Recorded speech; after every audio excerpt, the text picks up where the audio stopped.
बहू की बलि। सोनाली की शादी जिस परिवार में हुई है उस परिवार का रहन सहन थोड़ा पुराने ख्याल का है और सोनाली मॉडर्न है। उसकी परवरिश एक मॉडर्न माहौल में हुई है। एक दिन की बात है, सुबह सुबह सोनाली सो के उठी और बाथरूम की ओर जाती है। बाथरूम घर के आंगन में था। वहीं आंगन में रोमिला बैठी होती है और सोनाली से कहती है, अरे बहू, सर पे चुनरी ले लेती। घर में तेरे ससुर और जेठ दोनों ही हैं। सोनाली झेंपते हुए कहती है, माँ जी मैं अभी तो उठी हूँ और बाथरूम तक ही जा रही हूँ। इतना कहकर सोनाली बाथरूम में चली जाती है। सोनाली के जाते ही रोमिला बड़बड़ाने लगती है, हे भगवान, क्या ज़माना आ गया है। आजकल की लड़कियों को ना ही शर्म है और ना ही संस्कार। हमारे ज़माने में तो हम बिना घूंघट के पानी भी नहीं पीते थे। थोड़ी ही देर में सोनाली बाथरूम से बाहर आकर कहती है, माँ जी एक बात कहूँ? बोल बहू। माँ जी घर में ना एक वेस्टर्न टॉयलेट भी बनवा दो। अगर कोई बाहर से आया तो उससे कोई दिक्कत नहीं होगी ना। और सच कहूँ तो मुझे बहुत दिक्कत हो रही है। मुझे कभी इस तरह की टॉयलेट में जाने की आदत ही नहीं है। बेटा, तुम ना अपना दिमाग कम चलाया करो। हमारे यहाँ कोई भी ऐसा नहीं है जो वेस्टर्न टॉयलेट का प्रयोग करे। ये सब अंग्रेज़ों के चौंचले हैं। सोनाली अपनी सास की बात सुन नज़रें नीची कर लेती है और बुदबुदाते हुए कहती है, पुरानी सोच के सहारे कब तक चलोगे? दुनिया बदल रही है, थोड़ा आप भी बदलो। रोमिला सोनाली की बात सुन लेती है और कहती है, पुराने ख्यालों को छोड़, हमारे घर वालों के ये संस्कार है। हम तो शुरू से सबकी इज्जत करते हैं और आजकल की लड़कियां बस ज़ुबान चलाना जानती हैं, फ़ोन चलाना जानती है। तो जब मेरी उम्र में आएगी ना तब पता चलेगा। रोमिला की बात सुन सोनाली बिल्कुल शांत हो जाती है और नज़रें नीची करके बैठी रहती है। इतने में रोमिला एक सवाल सोनाली पर दाग देती है, अच्छा एक बात बताओ, मुझे पोते का मुंह कब दिखा रही हो? माँ जी इसमें मैं क्या कर सकती हूँ? ये मेरे हाथ में थोड़ी ना है। देख बहू, एक बात याद रखियो, मुझे पोता ही चाहिए। लड़का तो वंश होता है। अब रोमिला की बात सुनकर सोनाली को सच में गुस्सा आता है। वो सोच में पड़ जाती है और वहाँ से चली जाती है। ऐसे ही कुछ दिन बीत जाते हैं। एक दिन सोनाली से मिलने उसका भाई सोनू आता है। आंगन में रोमिला बैठी होती है तो सोनू रोमिला से बातें करने लगता है। रोमिला अपनी बहू को आवाज़ लगाती है, अरे सोनाली बेटा, ज़रा चाय नाश्ता कुछ लेकर आ। देख तेरा भाई तुझसे मिलने आया है। थोड़ी ही देर में वहाँ सोनाली चाय नाश्ता लेकर आ जाती है और टेबल पर रखती है। सोनू कहता है, सोनाली मुझे फ्रेश होना है, थक गया हूँ, टॉयलेट कहाँ है? सोनाली टॉयलेट की ओर इशारा करती हुई दिखाती है। सोनू टॉयलेट जाता है और थोड़ी ही देर में वापस आकर कहता है, दीदी यहाँ कोई वेस्टर्न टॉयलेट नहीं है क्या? नहीं सोनू, यहाँ वेस्टर्न टॉयलेट नहीं है और ना ही किसी को इसकी आदत है। तो दीदी लगवा लो ना, आपको भी तो बहुत परेशानी होती होगी। मैंने तो कई बार बोला लेकिन कोई सुनता ही नहीं। यहाँ का माहौल बहुत अजीब है, तुम यहाँ कैसे एडजस्ट कर लेती हो? और ये हमेशा इस तरह सर पर चुन्नी लेकर घूमना होता है क्या? सोनू की बात सुनकर सोनाली चुप हो जाती है और इशारे में सोनू को भी चुप होने को कहती है।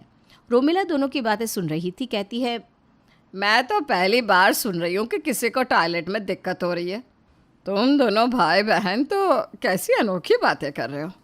अरे तुम्हारी बहन दुनिया की कोई अकेली औरत नहीं है जो सर पर चुन्नी ले रही है। यहाँ सभी औरतें चुन्नी लेती हैं। रोमिला की बात सुन सोनू भी चुप हो जाता है। थोड़ी देर में सोनू और सोनाली घर के अंदर चले जाते हैं। दोनों जब अकेले होते हैं तो सोनू कहता है, सोनाली दीदी आपकी सास तो बहुत ही खड़ूस है, अब कैसे झेलती हो? अरे भाई ये मत पूछ, पर मैं कर ही क्या सकती हूँ। वो इतना कहकर चुप हो जाती है और उदास हो जाती है। थोड़ी देर बाद कहती है, अच्छा ये सब छोड़, ये बता कि सब घर में कैसे हैं? दीदी आप बात मत काटो, सच बताओ इतनी उदास क्यों हो? सोनाली सोनू को सारी बात बताती है और कहती है, मेरी सास बोल रही है कि बेटा ही होना चाहिए। अगर बेटी हो गई तो पता नहीं क्या होगा मेरा। इतना सब कुछ हो गया और आपने मुझे बताया तक नहीं? जीजा जी को आने दो, मैं उनसे बात करूँगा। आखिर लड़कियों का कोई हक है इस दुनिया में या नहीं? जब आपसे शादी की थी तो कितने बड़े बड़े वादे करते थे। नहीं भाई, तुम किसी से कुछ नहीं कहोगे, तुम्हें मेरी कसम। तेरे जीजा जी को कुछ पता नहीं है। उन्हें तो टाइम ही नहीं है मेरी बात सुनने का। अगर तुमने उनसे कुछ कहा तो वे भी मुझे दोष देंगे और कहेंगे कि अपने घर वालों की मैं बाहर बुराई कर रही हूँ। सोनू सोनाली की बात समझ सकता है, इसलिए कुछ नहीं कहता। वो उसी दिन वहाँ से चला जाता है। ऐसे ही कुछ दिन निकल जाते हैं। एक दिन सोनाली बैठी बैठी काम कर रही होती है और काम करते वक्त उसे चक्कर आ जाते हैं और वो बेहोश हो जाती है। अरे बहू, क्या हुआ? तेरी तबीयत तो ठीक है ना? बहू, बहू क्या हुआ? सोनाली कोई जवाब नहीं देती। रोमिला सोनाली को जैसे तैसे संभालती है, जल्दी से डॉक्टर को बुलाती है। डॉक्टर चेकअप करके कहते हैं, मुबारक हो, अब दादी बनने वाली है। सोनाली जी उम्मीद से है। रोमिला बहुत खुश होती है और डॉक्टर की जाते ही नाचने लगती है। इतने में सोनाली को होश आ जाता है और कहती है, बेटा, तूने मुझे बताया क्यों नहीं? देख, आज से तुझे ज़्यादा काम करने की कोई ज़रूरत नहीं है। सब काम मैं कर लूँगी। तू बस अपनी सेहत का ख्याल रख और देखना तुझे लड़का ही होगा। माँ जी, अगर लड़की हुई तो? बहू, आज के बाद ऐसी अशुभ बात बोलना भी मत। लड़की नहीं, लड़का ही होना चाहिए।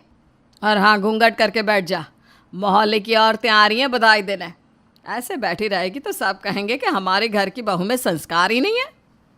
सोनाली की आंख में आंसू आ जाते हैं और कुछ देर बाद सोनाली सोनू को फ़ोन करती है। सोनू, मुझसे और नहीं झेला जाएगा। यहाँ पर एक एक दिन काटना मुश्किल हो रहा है। सोनू और सोनाली दोनों प्लान बनाते हैं सबको सबक सिखाने का। कुछ दिन बाद सोनाली की डिलीवरी का टाइम आ जाता है और उसे अस्पताल लेकर जाते हैं। मुबारक हो, आपकी बहू ने एक बेटे को जन्म दिया है। माँ और बेटा दोनों ठीक हैं। अरे, यह तो बहुत अच्छी खबर सुनाई है आपने। मेरा पोता हुआ है। रोमिला बहुत खुश होती है। उसके साथ बाकी सब भी बहुत खुश थे। पर अगले दिन जब रोमिला हॉस्पिटल जाती है तो उसे सिर्फ बच्चा ही मिलता है और उसके पास एक लेटर मिलता है जिसमें लिखा था, मैंने आपको आपके घर का वारिस दे दिया है। अब आपका बेटा आपके हाथों में है। अब मैं आपके साथ और नहीं रह सकती। जिस घर में लड़कियों की कोई इज्जत नहीं, वहाँ रहना मेरे लिए मुश्किल है। आपका रहन सहन बिल्कुल अलग है। ऐसा नहीं है कि मैंने आपके माहौल में ढलने की कोशिश नहीं की। मैंने काफ़ी हद तक निभाया भी है उसे, लेकिन आपने भी मेरी तकलीफ़ समझने की कोशिश ही नहीं की। मैं जा रही हूँ हमेशा के लिए। ये लेटर पढ़कर सबको बहुत धक्का लगता है। सोनाली अपने भाई के साथ विदेश चली जाती है। सोनू सोनाली की वहीं जॉब लगवा देता है और बाद में वो अपनी ज़िंदगी अपने हिसाब से जीती है। मेरे प्यारे दर्शकों, अब आप ही बताइए, क्या सोनाली ने सही किया या अपने बच्चे को छोड़कर जाना उसके लिए आसान नहीं रहा होगा? तो क्या उसने अपने नवजात बच्चे को छोड़कर सही किया है? हमें कमेंट में ज़रूर बताइएगा।